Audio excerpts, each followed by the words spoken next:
इतने महिलाओं का मांग का सिंदूर उजड़ा है, इतना नौजवान अनाथ हो गया है। इनका बलिदान को ऐसे नहीं जाने दिया जाए। अगर हम लोग फिर से कमाल नहीं संभाले होते तो शायद झारखंड बच नहीं पाता। लेकिन ये असम की स्थिति देखिए। हमारे यहाँ के आदिवासी अपना हक अधिकार, अपना मान्यता के लिए संघर्ष कर रहा है, और ये लोग आदिवासियों के हितैषी कहते हैं। ये लोग कभी आदिवासियों के हितैषी नहीं हो सकते। जहर इनके अंदर है कि नाग सांप भी फेल हो जाए। आदिवासी को आदिवासी से लड़वाएगा, हिंदू को हिंदू से लड़वाएगा। अभी यूपीएससी वाला घटना आप सुन रहे होंगे सोशल मीडिया। तो हमको खत्म कर दो, अगर मैं बच गया तो तुम लोग का नाश तय है। एसटी और आदिवासियों में बांट रखा है।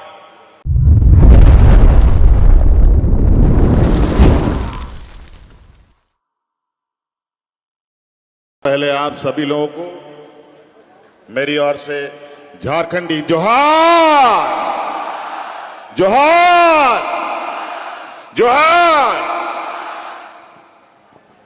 धन्यवाद। आज यहां राबोरन संताड़ हपन को गो बाबा बोया मिश्रा मजियाड़ाम गुड़ित नाके आपे को अडी सरहाव। आज असम के इस तिनसुकिया डिस्ट्रिक्ट के इस मैदान में ऑल असम आदिवासी स्टूडेंट एसोसिएशन की तरफ से आयोजित इस महासभा में हमारे साथ आए हुए हमारे सहयोगी मंत्री, सांसद, विधायकगण, यहाँ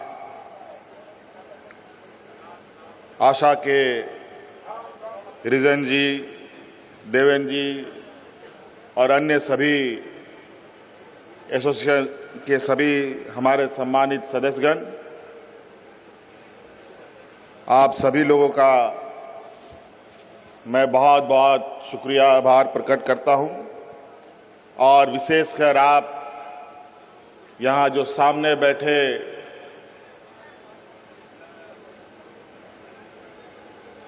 असम के विभिन्न कोने से आए हुए हमारे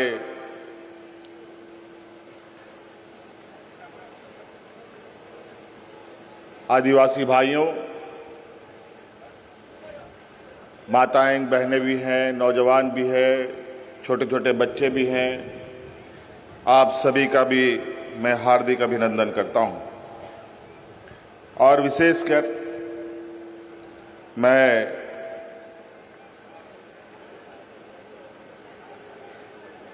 आपके बीच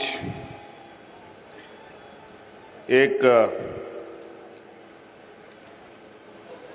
फायर ब्रांड नेता जो आपके अगुवा रहे, प्रदीप नाग जी को श्रद्धांजलि अर्पित करता हूं। और चूंकि असम की कुछ खबरों को भी मैं समय पर देखता हूं, कुछ घटनाएं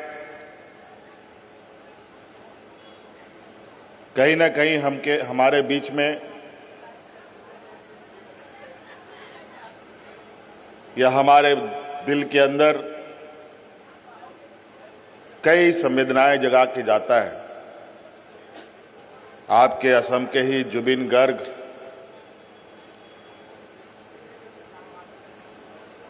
की अचानक मौत, जो पूरे देश के लिए कहा जाए बड़ा शून्य छोड़ करके चले गए, उनको भी मेरी ओर से श्रद्धांजलि अर्पित करता हूं। और मैं अपनी बातें शुरू करता हूं। यहां विशेष रूप से आए हुए आप सभी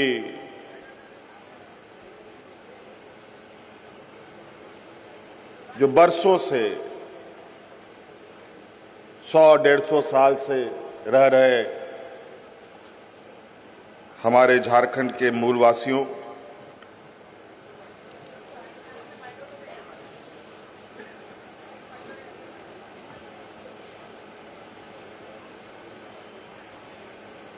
असम के अंदर विशेष रूप से आज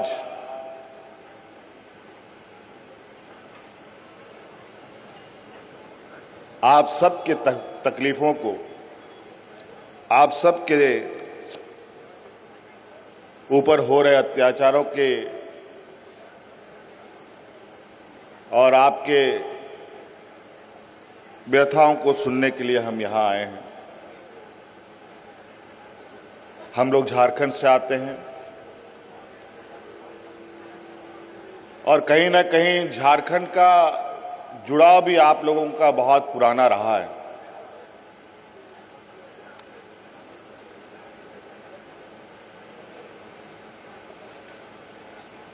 झारखंड एक ऐसा प्रदेश है जहां भारत देश का लोग सपना भी नहीं देखता था आजादी का। उस समय से हमारे पूर्वज अंग्रेजों के साथ संघर्ष करते थे। भगवान बिरसा मुंडा, सिद्धू कान्हू, तिलका मांझी, अनेक लोग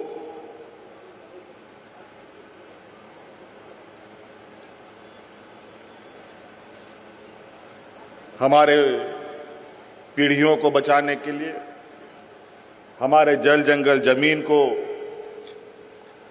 बचाने के लिए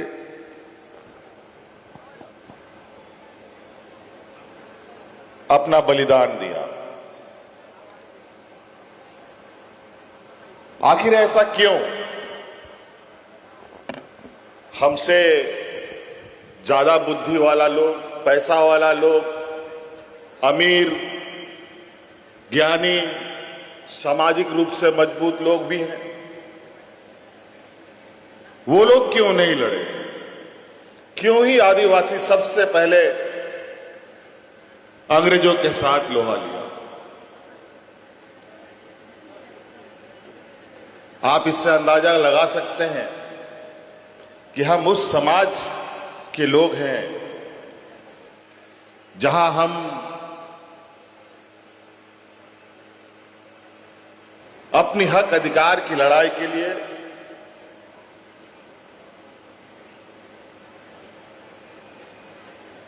हमेशा संघर्ष किया है। आदिवासी, दलित, पिछड़ा, ये ऐसे शब्द हैं जो समाज के सबसे कमजोर और सबसे निचले पायदान में रहने वाले लोगों का। ऐसे क्या परिस्थिति आ गई जो यहां का मूल वासिंदा आज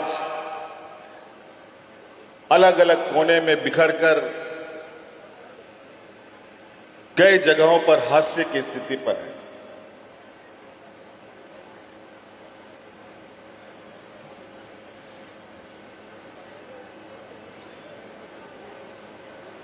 देश आजाद हुए 75 साल हो गए।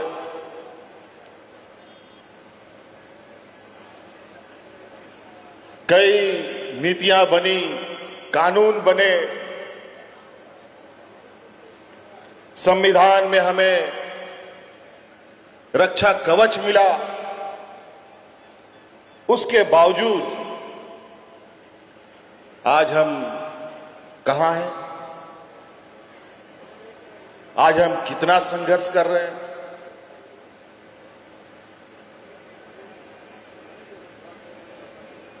ये आप बहुत बेहतर तरीके से जानते हैं।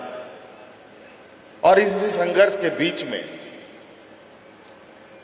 अलग अलग क्षेत्रों से ऐसा नहीं है कि हम कमजोर हैं। हमें थोड़ा समय लगता है, हम सामाजिक रूप से कमजोर हैं, आर्थिक रूप से कमजोर हैं, बौद्धिक रूप से कमजोर हैं और इसी कमजोरी का फायदा बड़े लोग, सामंती विचार वाले लोग बड़ी चालाकी से उठाते हैं।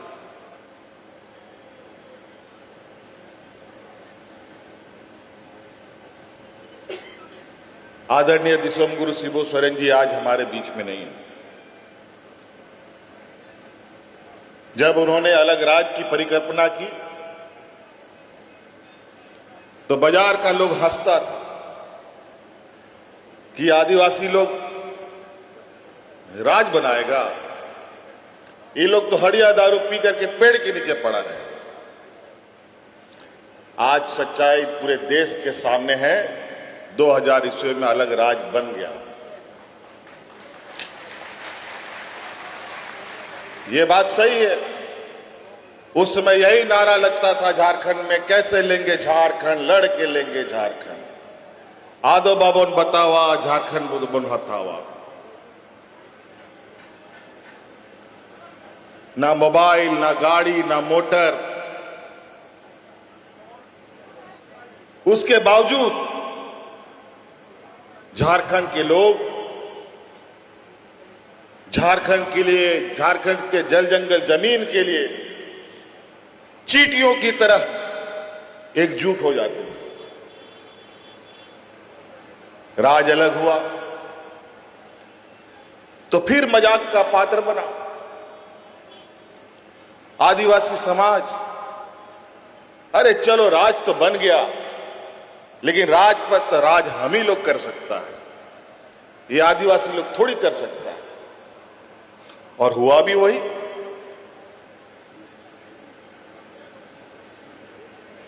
हम लोगों को तो राज लेना था। हमारे अग्रणी नेताओं ने सोचा कि राज अलग होगा, झारखंड के आदिवासियों का, वहां के मूलवासियों का विकास होगा।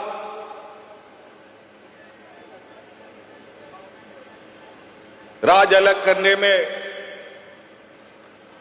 कौन कितना दिनों तक भूखा रह सकता है, आंदोलन कर सकता है, पुलिस का लाठी खा सकता है, उसकी जरूरत थी।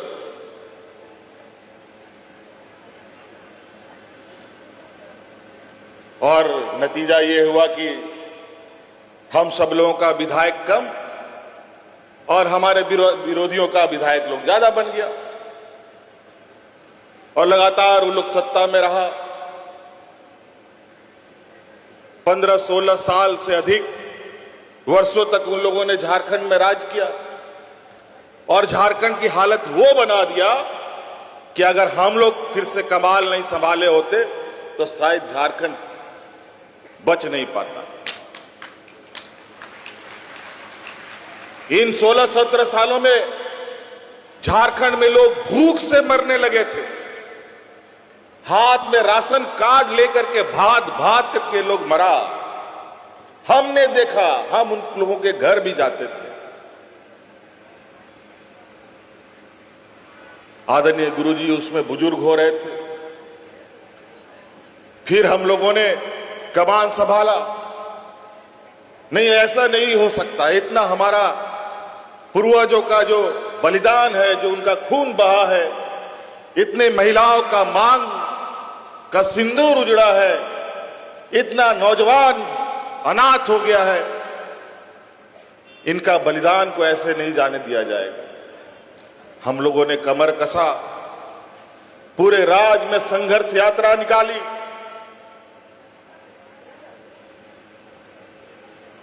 एक एक गांव, एक एक घर, टोला मोहल्ला तक हम लोग गए, लोगों को जगाने के लिए कि राज्य को बचाना है। कुछ दूर तक आवाज पहुंची और बहुत मजबूत नहीं, थोड़ा कमजोर ही सही, सत्ता हम लोग के हाथ में आई। उसके बाद फिर हम लोगों ने जो 5 साल के अंदर जो वहां के आदिवासी, वहां के मूलवासी, जो जिनके पास जो लोग कभी ना शहर देखा, ना ब्लॉक देखा, ना डीसी, एसपी, सीओ, किसी को नहीं जानता, ऐसे लोगों तक हम लोग की आवाज जाने लगी, हमारी योजनाएं जाने लगी। और अंतोगत्वा 2019 की चुनाव में जब हमारे विपक्ष प्रचंड ताकत के साथ राज पे राज जीते जा रहे थे, राज के नेताओं को डरा धमका करके ईडी, सीबीआई करके जेल में ठूसा जा रहा था, हमारा भी बारी आ गया। हमारे राज में भी उन लोग धमक पड़े। पूरे कार्यकाल एन केन प्रकारेण सरकार गिराव अभियान चला, लेकिन हम लोगों ने भी मजबूती से मोर्चा संभाल रखा था। कई बार कोशिश हुई, जब जब उन लोगों ने कोशिश किया उनको मुंह की खाने पड़ी। और आज 2019 में वही झारखंड की जनता ने इतना बहुमत दिया कि आज तक उतना बहुमत के साथ कोई भी सत्ता में नहीं आया था।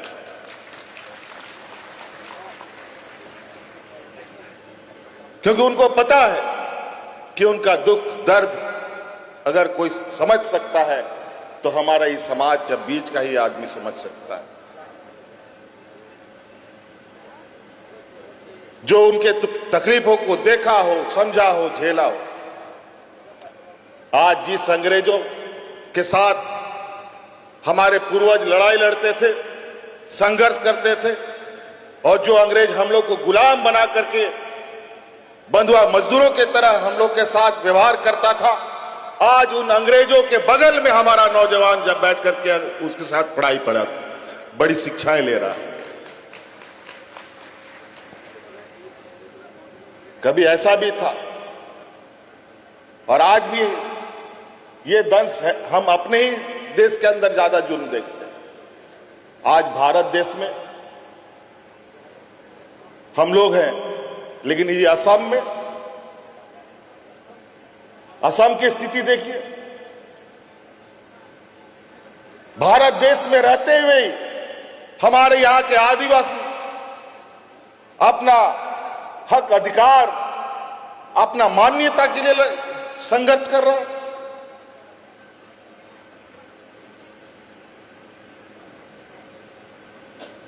ये तो बड़ा ही विचित्र बात है।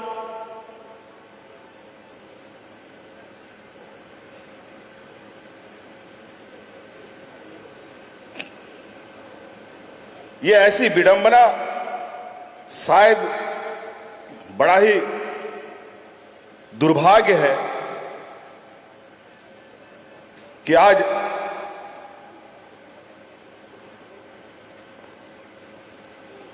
अपने ही देश के अंदर हम लोग अपना अधिकार, अपना मान्यता पाने के लिए संघर्ष कर रहे हैं। बातें कई सारी हैं, एक एक पीड़ा अगर हम लोग पर बहस करेंगे तो बहुत लंबा बहस होगा। चाय का उद्योग, इस देश का चाय का उद्योग आदिवासियों के खून पसीने से चलता है। पूरा देश का चाय का उद्योग, और आज आदिवासी किस हाशिए पर है? अभी तो हमारे चमड़ा लिंडा जी ने बताया कि अलग अलग राज्यों में क्या मिलता है। आज आपको न्यूनतम मजदूरी भी उपलब्ध नहीं है।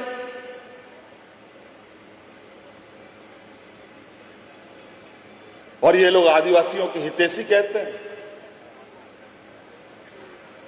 ये लोग कभी आदिवासियों के हितैषी नहीं हो सकते।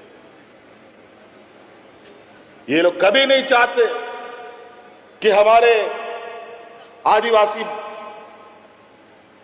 समुदाय के लोग सामाजिक रूप से मजबूत हो, आर्थिक रूप से मजबूत हो, बौद्धिक रूप से मजबूत हो।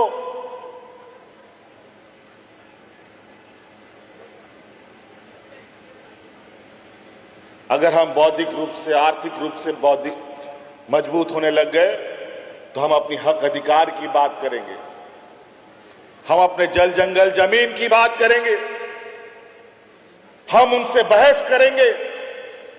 हम बहस ना कर पाए इसीलिए अलग अलग तरीके से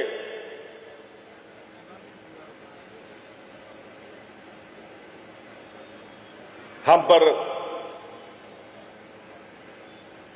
ये लोग जुल्म करने पर लगे रहते हैं। अगर यहां का आदिवासी, देश का आदिवासी, दलित, पिछड़ा पड़ गया, आर्थिक रूप से मजबूत हो गया, बौद्धिक रूप से, आज बाबा भीमराव अंबेडकर जी को इतना बड़ा विद्वान होने के बावजूद इन सामंती विचार वालों ने उनको नीचा दिखाने का कोई कसर नहीं छोड़ा।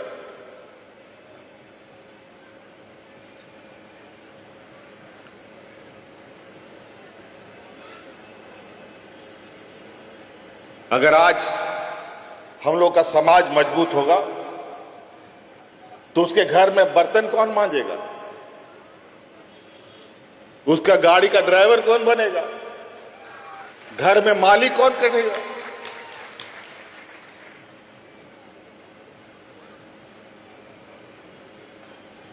ये लोग इतने गरीब गुरुआ के प्रति, आदिवासी, दलित, पिछड़ों के प्रति इतना जहर इनके अंदर है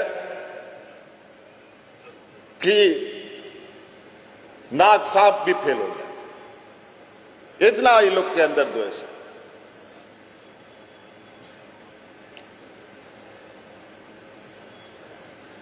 और अपनी राजनीतिक लक्ष्य को साधने के लिए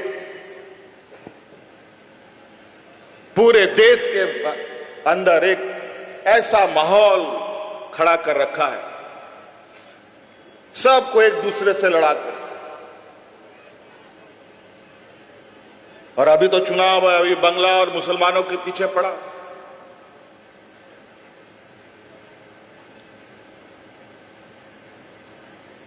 अभी हमको पता चला है कि आपके इस कार्यक्रम को असफल कराने के लिए अगल बगल मंत्रियों का भी दौरा चल रहा है।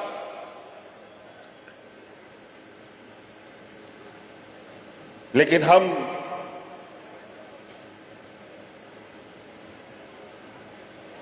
एक एक बूंद इकट्ठा करके घड़ा भरने वालों में से, और हम जानते हैं कि अगर हम लोगों ने चीजें साध ली, हम तो कहते हैं कि हमें उस जगह पर ना पहुंचा दिया जाए। असम के सरकार से हम यही कहना चाहते हैं कि आदिवासी समाज बहुत ही स्वाभिमानी समाज है। अगर आपने मजबूर किया तो भगवान बिरसा मुंडा की धरती के संतान है, कभी भी विद्रोह का रास्ता उठ सकता है और उसमें कोई पीछे नहीं रहेगा। और जरूरत पड़ेगा तो आसाम के आदिवासियों को मदद करने के लिए पूरा झारखंड का आदिवासी आकर के आपके बीच में आ जाएगा।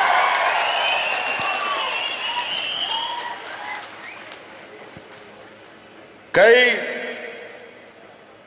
सारी चीजें हैं जो आज आपको लेकर कहीं ना कहीं जो बरसों से हो आ रही यहां पर व्यवस्था, और चूंकि आज के दिन में जिन लोगों का देश और राज्य में सत्ता है, ये लोग राजनीतिक आदमी लोग नहीं है, ये लोग सामाजिक लोग नहीं है, ये लोग व्यापारी है, व्यापारी।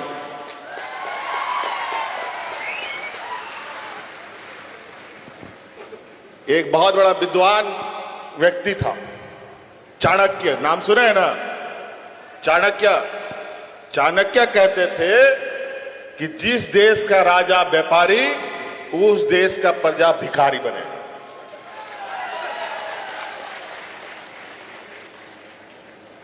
आज देश की अर्थव्यवस्था का जो हालत है, आज रुपया उल्टा पैर खड़ा है, सर के बल खड़ा है। देश दुनिया में हम लोग का रुपया का वैल्यू इतना घट गया, अभी सिर्फ गुब्बारा के जैसा हवा भरा हुआ है देश के अंदर। नहीं तो हम लोगों की भी देश की स्थिति बहुत अच्छी नहीं है। आज महंगाई देखो आसमान छू गया। जूता, चप्पल, नमक, तेल, बच्चा लोग का लिखाई पढ़ाई का कागज, कलम सब महंगा।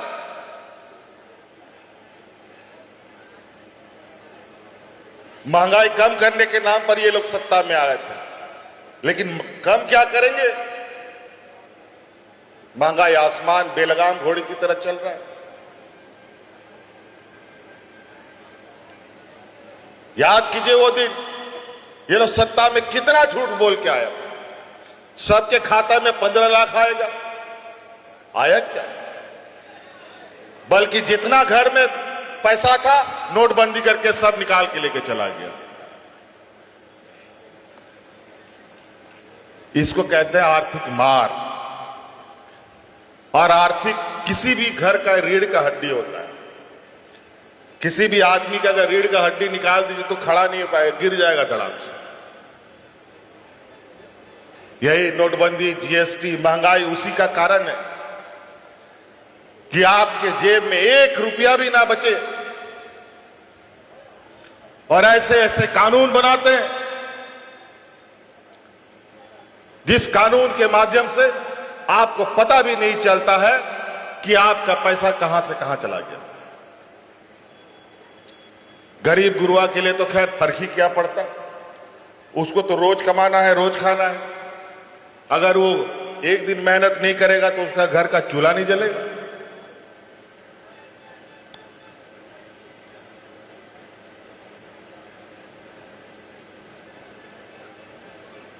तो इसलिए साथी, चबरा जी ने बहुत संक्षिप्त में बहुत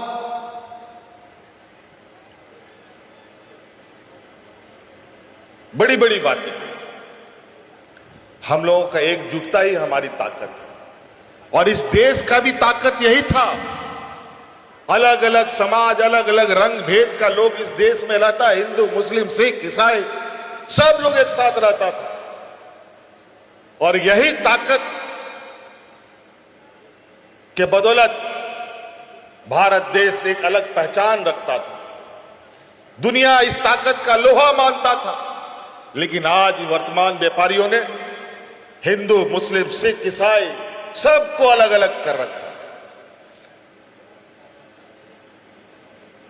जात धर्म का लड़ाई तो उसका पेटेंट फार्मूला है। आज के दिन में घर भाई भाई में लड़वाता है। आदिवासी को आदिवासी से लड़वाएगा, हिंदू को हिंदू से लड़वाएगा। अभी यूपीएससी वाला घटना आप सुन रहे होंगे सोशल मीडिया में।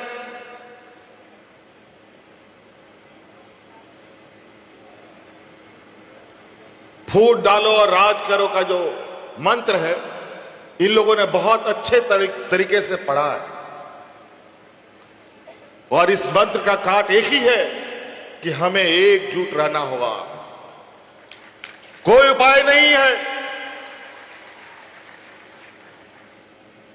और एक ही रास्ता चलना होगा।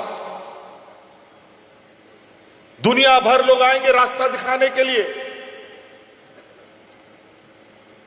दुनिया भर का मंच सजेगा, दुनिया भर का नेता आएगा। कई लोग आपको बहुत लच्छेदार भाषण सुनाएंगे। हम लोग लच्छेदार भाषण वाले लोग नहीं हैं। हम लोग ऐसे लोगों के सिपाही हैं और ऐसे राह दिखाने वाले लोगों के सिपाही हैं जिस राह का मंजिल है, ठहराव है और सुरक्षा है। नहीं तो कई ऐसे राह दिखाने वाले लोग मिलेंगे जिसका कोई मंजिल नहीं, कोई सुरक्षा नहीं। कहां आप गुम हो जाइएगा पता नहीं।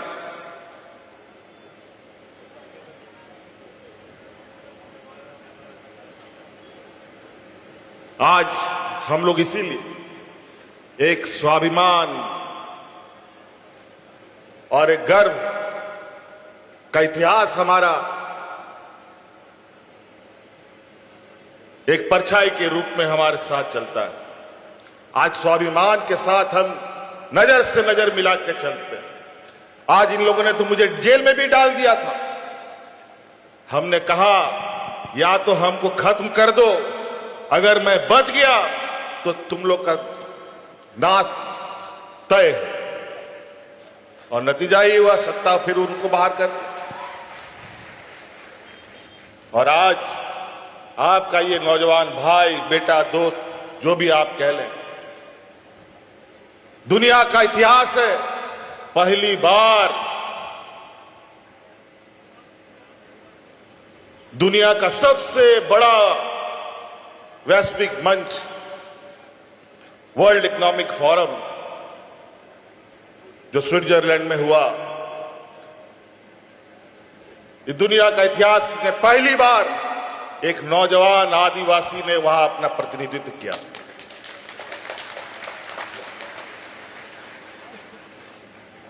और उसमें भी कई रोड़े लगाने का प्रयास हुआ था। तो हमने कहा कोई बात नहीं, कितना रोड़े लगाओगे वो भी हम देखेंगे, आज नहीं कल सफलता तो मिलेगी ही मिलेगी। कई रोड़े लगे, कई पिछला हमको 5 साल तक तो देश से निकलने का कानूनी मनाही था।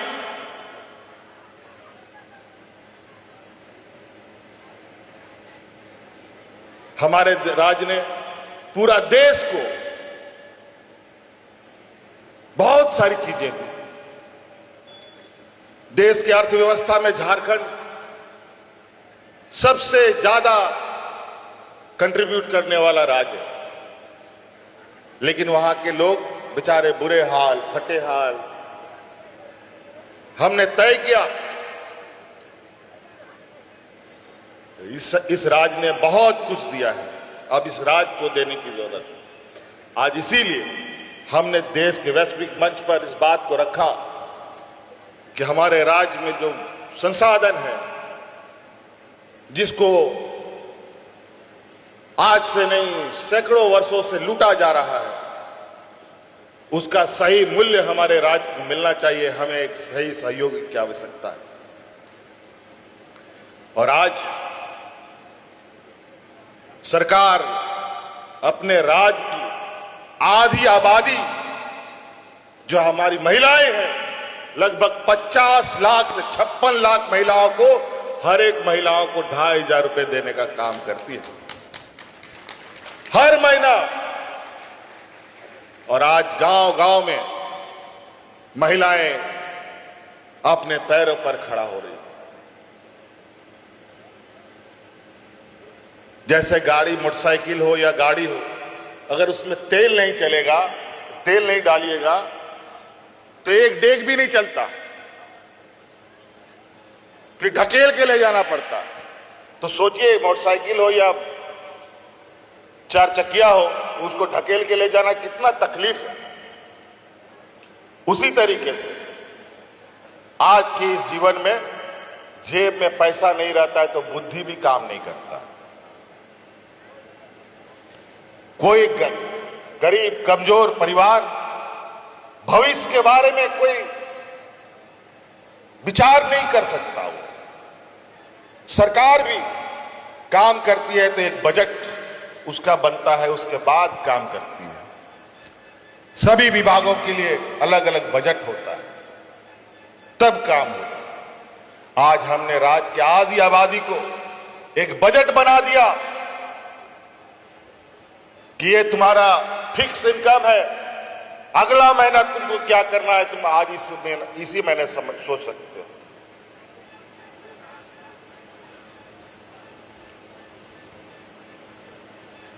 और आज हमारे इस योजना का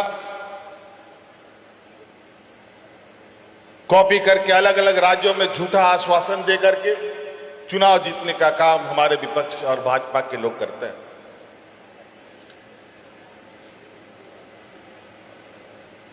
और कहीं कहीं तो चुनाव के लिए, ठीक चुनाव के पहले कुछ पैसे महिलाओं को दी जाती है और जैसे चुनाव जीता जाता है तो योजना भी बंद।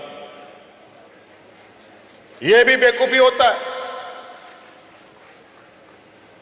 लेकिन हमारे राज्य में हम विगत मेरे ख्याल से 2 साल होने जा रहा है, 2 साल से बिना रुकावट का हर महीने महिलाओं के खाते में पैसे जाते हैं।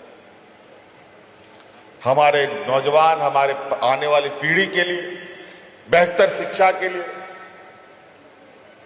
इंजीनियर, डॉक्टर, वकील, मैनेजमेंट करने के लिए कोर्स, टेक्निकल कोर्सेज करने के लिए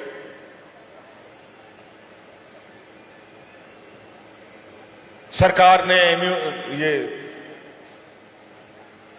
एमयू कर रखा है बैंकों के साथ कि कोई भी विद्यार्थी को, कोई भी नौजवान को, कोई भी टेक्निकल, मेडिकल और हायर एजुकेशन के लिए पैसे की आवश्यकता है तो 15 लाख रुपया तक बिना कोई बंधक रखे, गाड़ी, मोटर, घर द्वार, कुछ नहीं, विदाउट कोलेटरल उसको 15 लाख रुपया बैंक उपलब्ध कराएगी तुरंत। ये हमारे राज्य में कानून। आपका यहां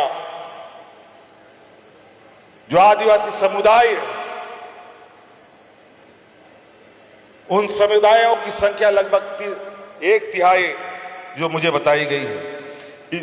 इतनी बड़ी ताकत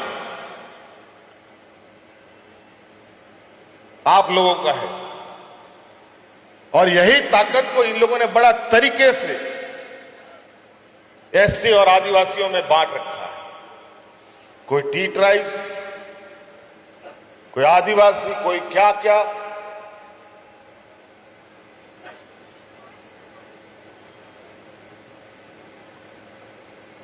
तो ये लोग, जो मैंने पहले कहा फूट डालो राज करो का फॉर्मूला बहुत अच्छे तरीके से पढ़ लिख के आए। आप ही के बीच में से लोगों को आपके विरोध में खड़ा कर देगा पैसा देके, क्योंकि पैसा जो ना कराए। पैसा एक ऐसा चीज है जो अच्छे अच्छे लोगों का मस्तिष्क हिला देता है, एजेंट बनाएगा लोगों को और हमारे समाज के बीच में लोगों को बिखेरने का काम करेगा। आज हमें मौका मिला आपके बीच में आने का और हम कोशिश करेंगे, जो आप लोगों की व्यथा है, जो आप लोगों की तकलीफ है, इस तकलीफ को खत्म करने के लिए थोड़ा जद्दोजहद करने की आवश्यकता है। और ऐसा नहीं है किसी समस्या का समाधान ना हो। हमने तो अपने पूर्वजों से, अपने पिताजी से यही सीखा। अगर आपने कोई भी कार्य ईमानदारी से करना प्रारंभ किया, वो काम निश्चित होता है। यहां तो कई उदाहरण है। लोग, अकेला व्यक्ति पहाड़ काट करके रास्ता बनाता है, अकेला व्यक्ति पत्थर तोड़ करके पानी निकालता है। कई देश में उदाहरण है। तो हम इतने बड़े समूह होकर के अपने हक अधिकार की लड़ाई को मंजिल तक नहीं पहुंचा पाएंगे, ऐसा कैसे हो सकता है? इसके लिए थोड़ा हमें काम करना पड़ेगा और सभी लोगों को और सभी लोगों तक पहुंचकर कैसे अपनी परिस्थिति को बदलें, इस पर हमको आगे बढ़ना पड़ेगा। आज इसलिए चमड़ा जी ने बहुत सटीक बात कही। इसी मूल मंत्र के साथ हम लोग आगे बढ़ें और मुझे लगता है कि अभी तो आपके यहां चुनाव भी है, आगे विधानसभा चुनाव है। कब उसका बिगुल फूंक जाएगा हमको तो नहीं पता है, ना आपको पता है, लेकिन जो सत्ता में बैठा है ना, उसको पता है किस दिन बिगुल फूंकने वाला है। क्योंकि आज देश का सारा संवैधानिक संस्था इनके जेब में, इलेक्शन कमीशन से लेकर के ईडी, सीबीआई, सब इनके जेब में। कई चुनावों को तो देखा आप लोगों ने, किस तरीके से ये वोट चोरी करने का काम करते हैं।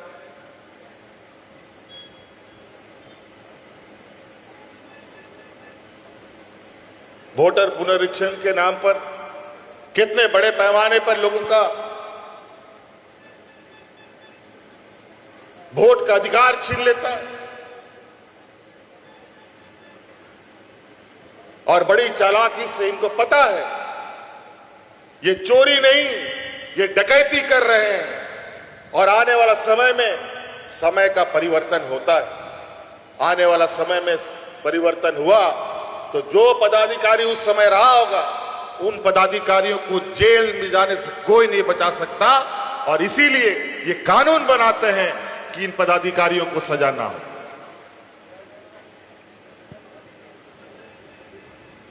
बड़ा विचित्र स्थिति है। आज गरीब गुरबा लोगों के लिए आने वाला समय बहुत अच्छा नहीं है। आज ट्रेन का भाड़ा, बस का भाड़ा, खाने पीने का सामान, पढ़ाई लिखाई का सामान, पहनने का सामान, सारा चीज महंगा होगा। कैसे गरीब लोग जिएगा? कहीं ना कहीं बड़े पैमाने पे अलग अलग कोने से हमें तैयार होना पड़ेगा और ऐसे लोगों को राजनीतिक रूप से जवाब देना पड़ेगा। इस लोकतंत्र का ये चुनाव ही एक ऐसा माध्यम है जो 5 साल में एक बार मौका मिलता है आपको सही सवाल और जवाब समझने जानने के लिए। फिर नहीं तो 5 साल तक आप रोते रहिएगा, कोई आंसू पूछने नहीं आएगा।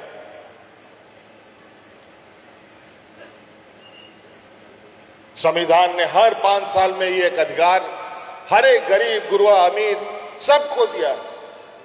और एक एक वोट इतना महत्वपूर्ण होता है कि एक वोट से आदमी कुर्सी में भी बैठ जाता है, एक वोट नहीं आने से कुर्सी से हट भी जाता है, हार भी जाता है। इसीलिए ये ताकत हम लोग का अचूक ताकत है। अगर हम लोगों ने इस ताकत को एक गठरी बना करके एक साथ रख लिया तो देश का कोई भी ताकत आ जाए उस गठरी को तोड़ना असंभव हो जाता है। हम लोग तो स्कूल में पढ़ा है, एक लकड़ी को तुरंत तोड़ देता है लोग, लेकिन वही लकड़ी 50 ठो लकड़ी एक साथ बांध दो तो उसको तोड़ना बड़ा मुश्किल। इसीलिए साथियों, आज आपके बीच में हमको आने का मौका मिला और कई दिनों से ये हमारा भी एक विचार था कि हम असम गए, हमारे लोग अलग अलग कारणों से, सिर्फ असम के नहीं, उड़ीसा, छत्तीसगढ़, बंगाल, अलग अलग राज्यों से यहां पर लोग आए हुए। ये लोग एक दिन नहीं कई वर्षों से यहां रह रहे हैं। एक बहुत बड़ा घटना आपको हम बताना चाहेंगे। जो सामंती विचार के जो लोग होते हैं वो हमेशा गरीब गुरबा का अस्तित्व खत्म करने में लगा रहता है। तो गरीब गुरबा कमजोर हम ही लोग हैं, आदिवासी, दलित, पिछड़ा लोग। एक घटना है जो ऑस्ट्रेलियाई लोग जो है, ऑस्ट्रेलिया का, ये लोग आदिवासी और अप्रवासी लोगों को जो वहां रेड इंडियन होता था अमेरिका में, उन सबको मरवा दिया। और ये सामंती विचार के भी लोग, हमारा खाना पीना बंद हो जाएगा तो ऐसे ही मर जाएगा सब आदमी, हड़िया दारू पी करके सब खत्म। लेकिन ऐसा नहीं है। आज कहीं ना कहीं आज मैं धन्यवाद देना चाहूंगा इस आशा समूह के सभी मान्य सदस्यों को कि इन लोगों ने बड़ी मेहनत करके संपर्क साधने का प्रयास भी किया। और आदरणीय दिसोम गुरु शिबू सोरेन जी के निधन में भी कई लोग यहाँ से श्रद्धांजलि देने आए। मैं उनका भी बहुत बहुत शुक्रिया अदा करूंगा कि आप सब लोग भी आए। और उसी समय से मेरा भी एक इच्छा था और मुझे अभी इन लोगों ने बताया कि आदरणीय गुरु जी भी यहाँ आप लोगों के इस संघर्ष में साथ देने के लिए आते थे। और आपको मैं ये भी याद दिलाऊंगा, हम भले पहुंचे या ना पहुंचे, इससे पहले मैं थोड़ी दिन के लिए सत्ता में था जब यहाँ कुछ गांव वगैरह जलाए गए थे आदिवासियों का। मैंने अपने कैबिनेट मंत्री को यहाँ पर भेजा था, पूरा दल यहाँ भेजा कि उनका जाकर के हालचाल पता करो और जो मदद हो हम लोग करेंगे। खैर कोई बात नहीं, अब हम लोग एक दूसरे के संपर्क में हैं और निश्चित रूप से आपके इस संघर्ष में हम लोग बिल्कुल आपके साथ कदम से कदम मिलाएंगे। और आज नहीं कल असम में भी झारखंड जैसा बेहतर सूरज उगेगा और आदिवासी समाज इतनी मजबूत आवाज के साथ यहाँ उभरेगा कि आने वाले समय में दूसरे वर्गों को ये समझना पड़ेगा और मजबूर होना पड़ेगा कि असम को आदिवासी को आगे साथ लिए बगैर असम को चलाना संभव नहीं। तो इसलिए हमें अभी वापस भी जाना है, कल और बहुत व्यस्त प्रोग्राम है। आप सब लोग, मुझे ख्याल से यहाँ 3-4 दिन से कार्यक्रम था, 3-4 दिन से आप लोगों का कार्यक्रम यहाँ चल रहा है। और आशा करते हैं, उम्मीद करते हैं कि अगली बार जब यहाँ ये कार्यक्रम हो तो जो लोग आज घर में बच गए हैं वो भी आएंगे और इस आदिवासी समाज को और मजबूती प्रदान करने का काम करेगा। और इन्हीं बातों के साथ हम अपनी बातों को समाप्त करना चाहेंगे। आप सब लोगों का बहुत बहुत शुक्रिया, आभार, धन्यवाद। इन्हीं बातों के साथ पुनः आप सबको झारखंडी जोहार।